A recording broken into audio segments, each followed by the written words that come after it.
Hey y'all, I'm Tammy, and this is Collard Valley Cooks, where we cook old-fashioned foods just like our mamas did. Today, I'm going to show you my 3 most favorite roast recipes, and they're all in a good old crock pot.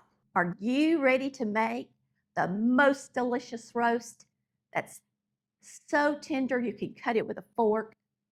Well, I'm about to show you 3 crock pot roast recipes that are my all-time favorites. We're going to get started. Sit back, relax, and enjoy the cooking.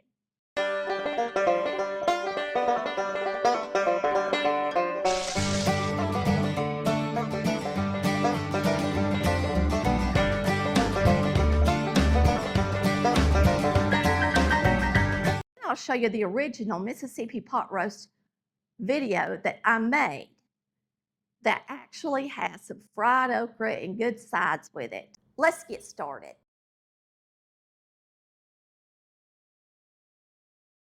Today, we're making a delicious roast in the crock pot. Now, this roast is not a pot roast with carrots and potatoes. It's just a really good roast. All right, this is a chuck roast. It's very important that you use a chuck roast. You can see how much fat is in this roast. Because it has so much fat in it, it will form its own juices. I do not even have to sear this roast to make this recipe. Typically, I always sear a roast, but I do not have to do this because it's the fat that's going to come out of this meat. It's going to come all out anyway, so there's really no point in searing it, okay? We're going to get this in the bottom of the crock pot.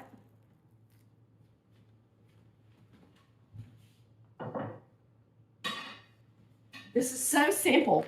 We're going to use 1 pack of Lipton onion soup mix. You can use an all juice if you have an all juice or a brown gravy mix, whatever you've got. All right, now we got ranch dressing. We're going to use, if you've got a packet, use a packet. I do not. So I'm just going to use a couple of tablespoons.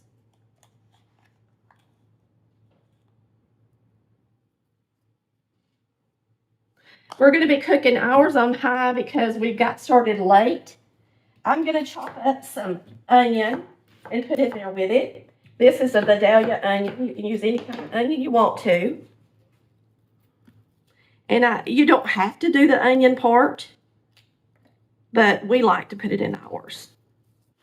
Now, many people use banana peppers that have been canned in vinegar. I'm just using some peppers Chris just brought out of the garden, and I'm just going to throw them in there. And that is it, y'all. You can add just a little bit of butter to it. You're supposed to put about a 1/4 cup of butter. Now, it's optional. There's so much fat in this roast, it's not absolutely necessary for sure. I just need just a tiny bit more. I have a full 1/4 cup. Talk about easy. Now that is an easy crock pot dish, and it will be melt in your mouth delicious. All right, we're going to get the lid on this, and we're just going to let that cook. Now, it's going to take it a good 6 to 8 hours on high to render all the way down. We'll see you when the roast is done. All right, y'all. We make this delicious roast. It is ready, falling apart done, and I'll show you how pretty it looks. Here's our delicious roast. It's falling apart done. It looks really good. When you make a roast like this, you just serve the roast part. It's not really like a pot roast. It's more of a just a delicious roast on a plate with some veggies. So we're having some fried okra. We toast fried okra over biscuits because you know we're trying to eat healthier. We're also going to have a few peas. I can go ahead and put some peas in a small bowl and get them on the table.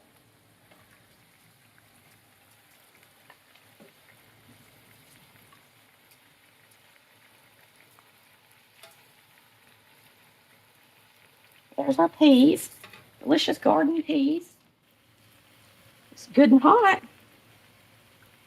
We're just frying enough okra for just me and Chris. Hope y'all are having a. We sure hope y'all had a wonderful Tuesday. We sure did. We have sat around the house today. It's going to be delish. I'm going to let this get really good and brown before I flip it.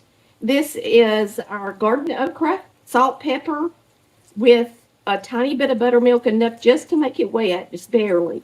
And then self-rising flour. That's the way we like our okra. And it always gets done around the edge first. And you just kind of rotate it when you're cooking in iron skillets, because they get hot where the flame is. They don't distribute their heat evenly like other pots and pans do.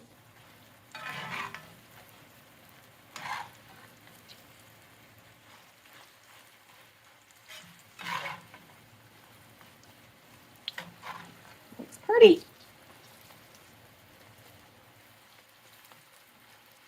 We like our okra nice and brown. The key to making okra really is don't rush it and don't flip it until it's time to, or the crust will fall off. If you use self-rising flour, your crust won't fall off as much because cornmeal just wants to fall off. I've used them both. Of course I have. Mom used them both. She would mix flour and cornmeal together. I prefer just flour. Self-rising, that is. All right, we're going to get this out of here and eat supper. I am ready.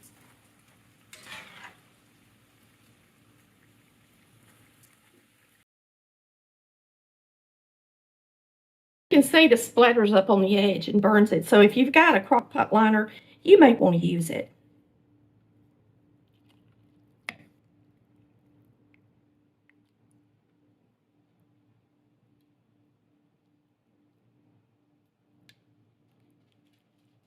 Make sure you get a pepper.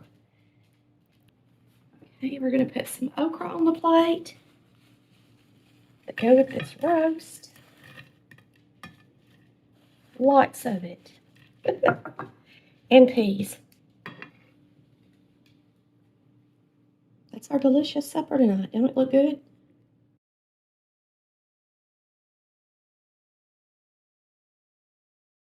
This is my mama's crock pot recipe.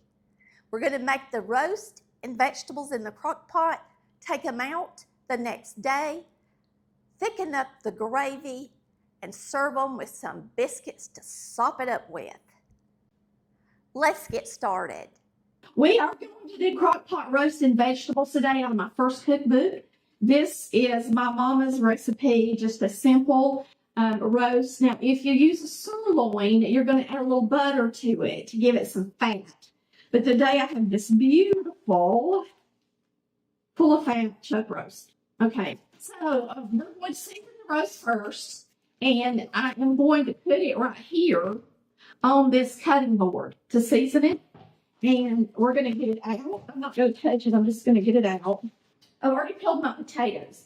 Now, what I do is I sprinkle it well with Weber's second chop.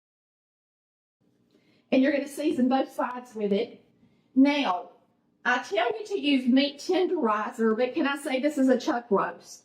I don't need meat tenderizer when I'm using chuck roast. I mean, you can go ahead and put it on there if you want to, but there's really no need to.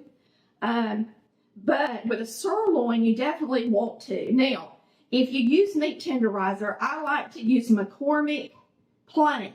It doesn't have a flavor in it, but it is salty. So if you use it, you're not going to need to put salt in your roast as much, all right? Now we're going to use some garlic salt. You can use garlic powder. You can use garlic salt, whichever one you want to use. Now that I'm older, every time I do this, I think of my grandmother, my mama. I think of my mama because she used to complain, and she was about my age, really, when I remember her the most. I am 52. I'll be 53 this year in May. But she used to always complain about the bottoms of her arms shaking, you know? And I just remember that as a kid, you know, because she made such a big deal out of it. And so when I do something and shake, I always think of my mom. Isn't that funny how some things just never leave us? I'm going to take some flour and I am going to flour my roast really good. And then we're going to bring it over here to the wok and we're going to sear it. And it's going to be loud, so be ready. Well, it wasn't too loud, was it? Good. It's hot. So we're going to sear that sucker. And what we're going to do is we're going to brown it on all sides because this is a nice deep roast. We're going to brown it on the top and the bottom, and we're going to pick it up and brown it around the edges. I like to use the wok to do this in because the bottom of it is about the same size as my roast. Now, if you got a big family, you get a big one, then you could half it and sear it this way and put it in your crock pot into halves. Or put it in a skillet, whatever you want to do. But the good thing about using a wok is while it's splattering, the sides are a little higher. This is my crock pot base. Yay! It is. I put them in a bag together. All right, so we got that in there. That took a minute.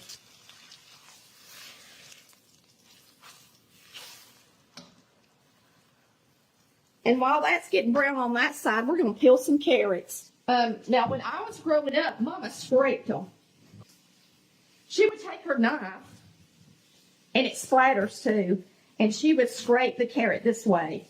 Now, a lot of people leave the peeling on there, but it is a bitter taste, and if you read about the peeling of the carrot, I'm pretty sure you're supposed to take it off.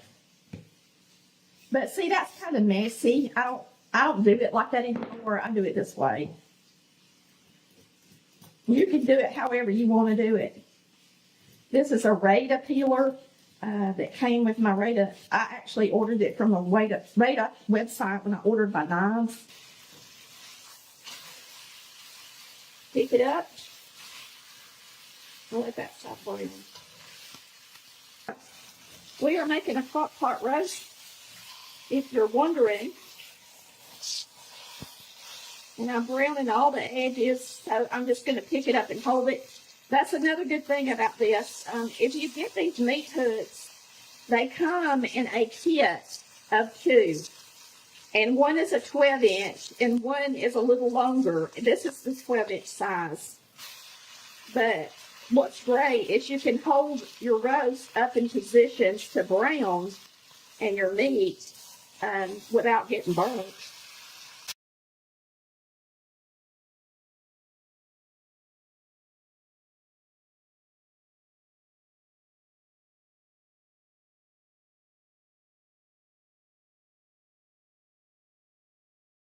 But I do put a gravy mix in here. So what we're going to do is we're going to use some Worcestershire sauce. And we're going to put that in here. And I usually just tell you to put a few shakes in. Or I don't even tell you how much to put in. Like on this recipe, I just have Worcestershire sauce. So just put some in there. Well, we'll just throw everything in here. Now we're going to put in some salt and pepper. And since that's totally up to you how much you want to put in, so I don't tell you how much. But I want my vegetables to be salted. Now that roast was salted with our regular steak and chop and our garlic salt. I use a half cup of brown gravy mix, and I use a few cups of water. So what I'm going to do is I'm going to mix the two together and then pour it in here. And you may not have to thicken anything. Now, I buy my gravy mix because I like to use it. A lot of people wonder why I like to use it. I like to use it because it tastes good. That's why I like to use it. And so I get it in a big container. And some people would want to know why I'm using gravy mix instead of broth, because that's just the way I like my roast. I like for it to be like a gravy in my roast so I can salt my biscuits up in it. Y'all know what I'm talking about? Make you some good old biscuits. That gravy gets nice and thick. And you take the biscuit and sop it up, eat it with your roast. I'm going to pour this in here.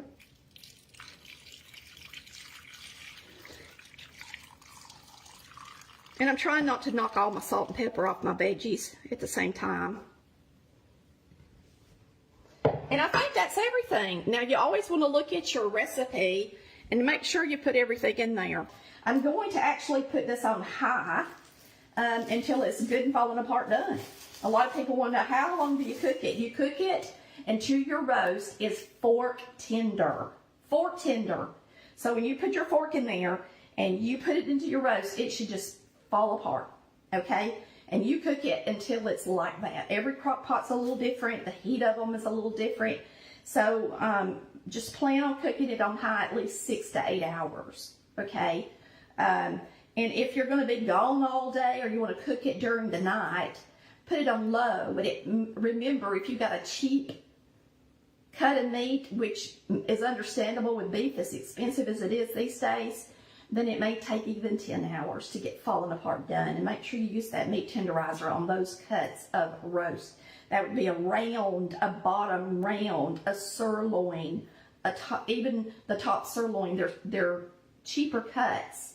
And lots of times when you make a roast like that, if you've ever noticed, even if the fork wants to make it fall apart, when you put it in your mouth, it's like you got to chew it forever. It doesn't just melt in your mouth, and it's not easy to chew.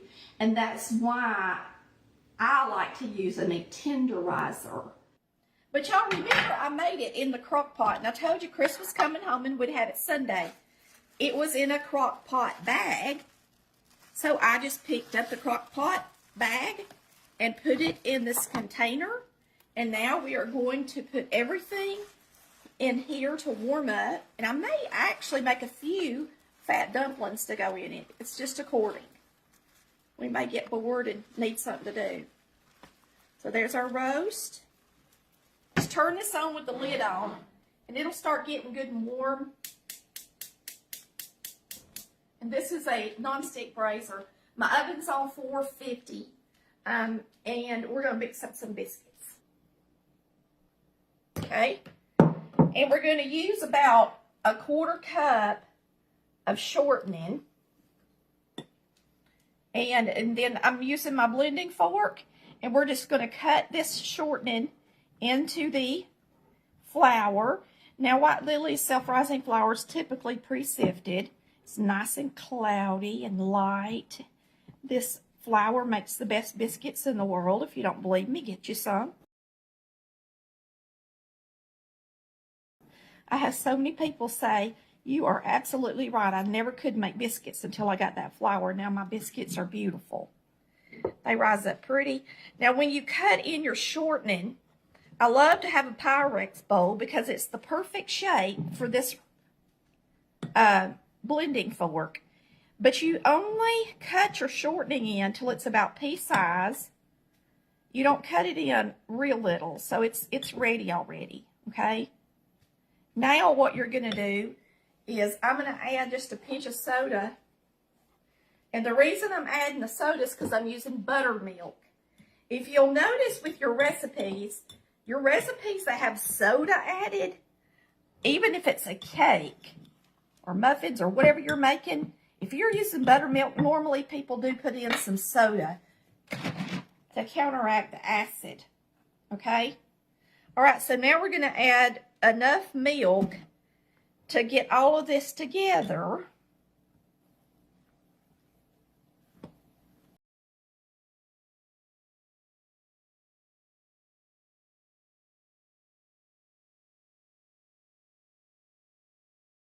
All right, so we're going to cut out our biscuits. I may save a little bit of this for dumplings. How many dumplings you want me to put in there? About that many? Yeah. I'm just going to put big fat dumplings in the roast. You don't have to do it, but I just thought I'd show y'all what they look like. Because they have to sit there and simmer and get done, and they're nothing but a biscuit dough is all they are. All right, our oven's preheated. So now we're going to make our biscuits. So I fold them over about 6 or 7 or 8 times till I think they feel right. Okay? Then I pat them out. and cut them.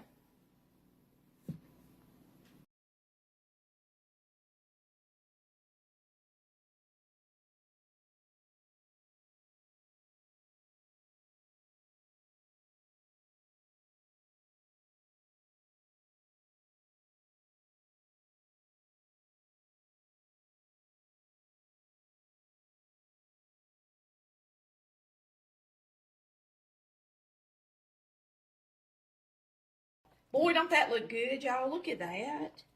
Now, I haven't thickened it, and I'm not going to have to thicken it because, you know, I make this one with gravy mix, a half a cup of McCormick brown gravy mix. It also has bouillon in it. You talk about good. This is a good recipe. Let me tell you, it is. And we're going to drop these dumplings in here. You can come around to my left, sweetie. Now, normally we wouldn't have these dumplings and the biscuits. We're just doing it because we're on Well, we the got video. time to do Yeah, it. because we got time. So All we're right. just gonna show you. So I'm going to grab some of these and put them in here. And when you put dumplings in here like this, these, you know, like these, you're just going to put the lid back on it and let it simmer. Is scoot these veggies over a little bit so my dumplings can get down in the water or in the gravy. Okay. All right, and you're not going to touch them Nope. when they're fat like that. Okay, we're going to put the lid back on it, and those are going to cook. And when our biscuits come out of the oven, this is going to be ready. Look at that. Look at that. All right, and we're going to flip out our biscuits for y'all. Everything's happening. Too much stuff. I can guarantee you one thing. You make that roast recipe and you won't be disappointed. Nope. You won't be disappointed in these biscuits either, y'all. Nope. All right. So let's flip them upside down. Ooh, they're hot. There you go. Now, I like to make my biscuits. I know some people like cast iron. I love cast iron. I use it all the time. But when I bake, I prefer a brownie pan. I love this brownie pan. I like this size because that's what my granny used the whole time I was growing up. It was worn slap out, and my cousin uses it now. And it was this shape, okay? So it's a 7 by 11. Look how thick that biscuit is. Now look at that. Good Lord. Ain't it pretty, Daddy? That's a pretty biscuit. White Lily biscuits are the best in the world. Period. And shortening biscuits. Y'all, I've made them every way. I made them with lard. I've made them with butter. I've made them with whipping cream. This is the best biscuit. Shortening. Mama's little baby loves shortening. And there's a reason why they tell you to use shortening on the bag. Okay? All right.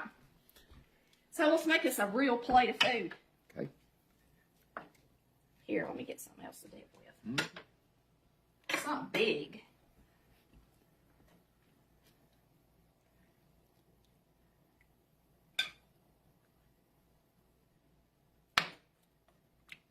So you got your veggies? Mm-hmm. If you want to see how the dumplings look, now they're delicate, but they're done. I'll try to flip it over on the plate. Let's put 2 on here.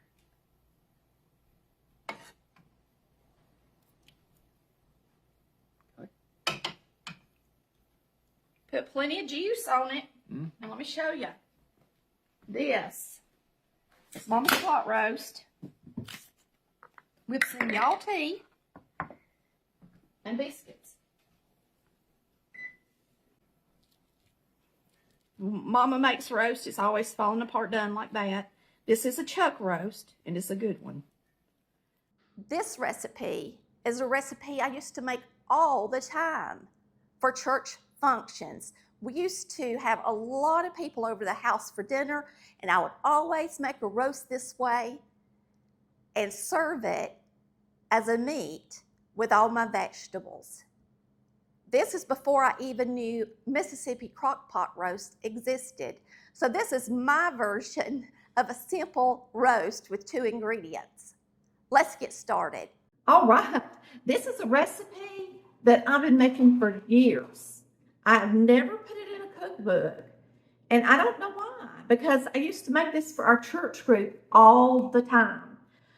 It is kind of similar to the Mississippi pot roast, but I'd never even heard of the Mississippi pot roast when I made this recipe. It was just something I threw together, and it was absolutely delicious. I'm going to show you what to do. It's just 2 ingredients. All you need is a crock pot. I like to use a crock pot liner because it makes it easy to clean. So we're going to put this crock pot liner in here. You need a chuck roast. And I want you to look at these 2 beautiful chuck roasts I got today.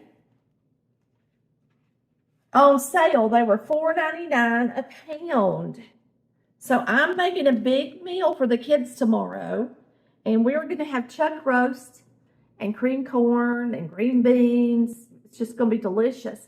Now, this is the perfect recipe when you want to make a roast and you don't want to make roast with carrots and potatoes like Mama did. You just want to make roast because you want several meats at the table.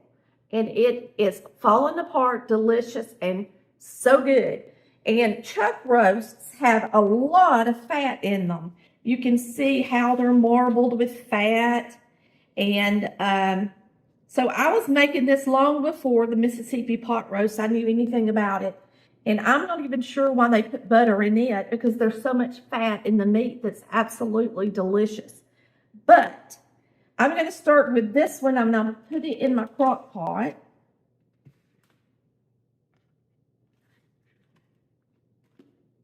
This is the biggest. And it's going to sit in the bottom. And I'm just going to take a pack of Lipton onion soup mix.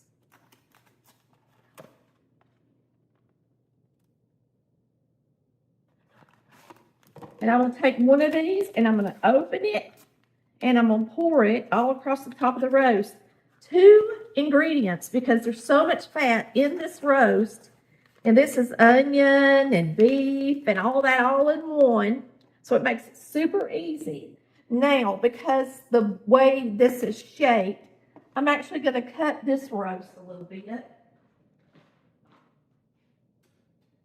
And I'll pick this roast out because it looked like it had a lot of meat on it. Most chuck roasts don't hardly have any meat. They're mostly fat.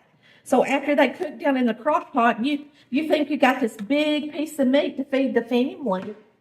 And then after it cooks down in the crock pot, you realize that it was mostly fat and you don't have enough meat to feed everybody. So this one must have been cut on the end because it's mostly meat. All right. So I grabbed it up and thought, you know what? I'm going to cook this with that real fatty one. And you can tell this chuck roast don't really have any fat in it.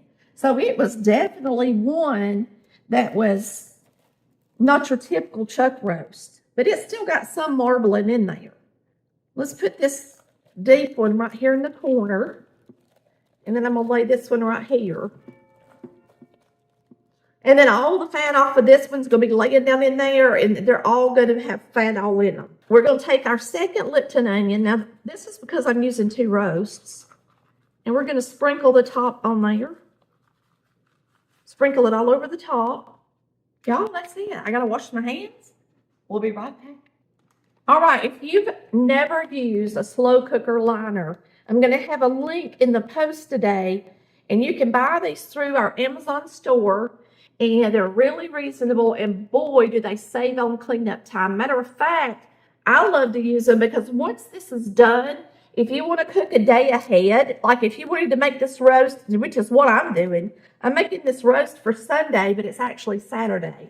Then you can, once it's done, you can actually let it cool down and pick it up by this. And of course, it's going to be a lot smaller.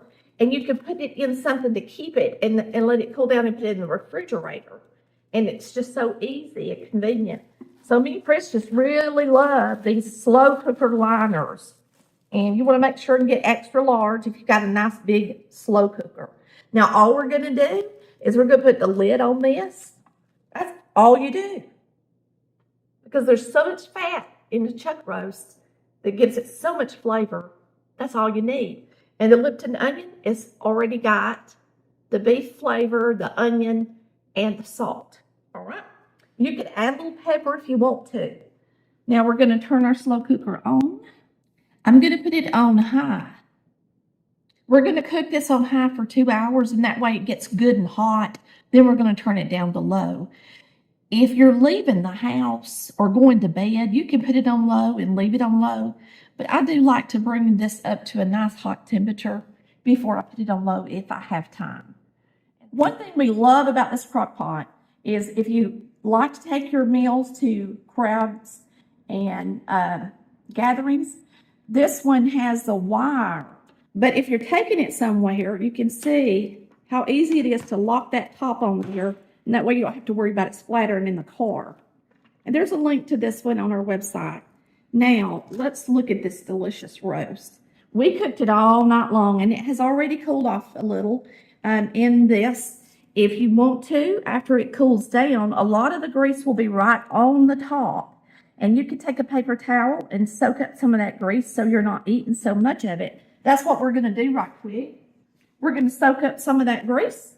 Now, if you had added the butter, like with a Mississippi pot roast, you wouldn't want to soak up your butter, but this is not butter. This is all animal fat. And as soon as it comes to room temperature, it's going to get hard. So the good thing about doing it this way is you can get rid of some of that fat in there. You can take a spoon and do it too. We don't want the all juice. Now, if you take a look at it now, you can see those bubbles. The bubbles are actually the grease, and the rest is just juice. So you don't want to get your good juice off the top. Now, this is the roast that was down in all the juice. And you can tell the way chuck roast is, a lot of it's fat, but then a lot of it's some good meat.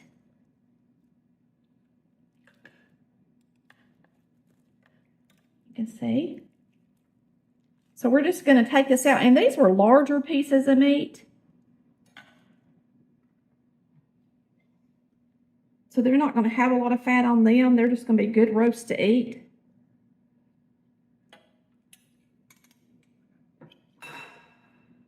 So we're going to take out these large pieces of meat first and put in here. And then we'll take out the big one.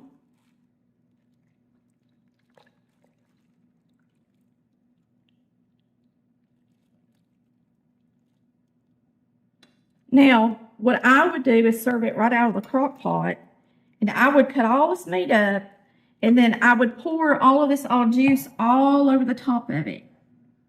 So we're going to eat about 3 o'clock today, and I'm going to keep it in the oven and let it stay warm. So what I'm going to do, and you can leave it in the crock pot as well, is I'm just going to take a knife and chop it up so that it's easier to serve when they want to come and get a plate. And you can take some of the fat out of it too. Like this is all fat right here, so you can discard it out of your serving dish. But you want to get the meat off of it first.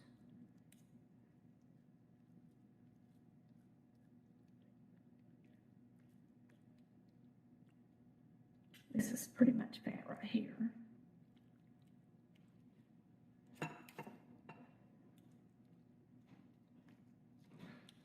And you can always go back and go through that fat one more time. Okay, so after you get most of the fat off of it, now the larger pieces didn't hardly have any fat that we put in there last. Once you get it cut up and ready to serve, you're going to take your juice. And you can tell where the grease is on the top of this.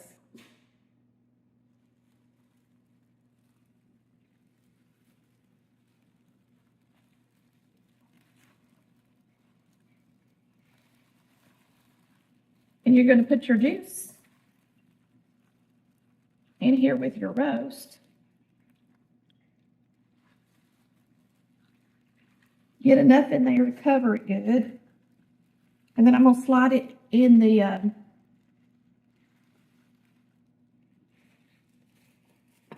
oven and keep it warm. And it's in that juice, and you talking about delicious. I'll taste it in just a second for y'all. And look how this is easy to clean up. Look at that. So all I got is a few little utensils and 2 ingredients. And I mean, people go slap crazy over this. It is absolutely delicious. It's so easy.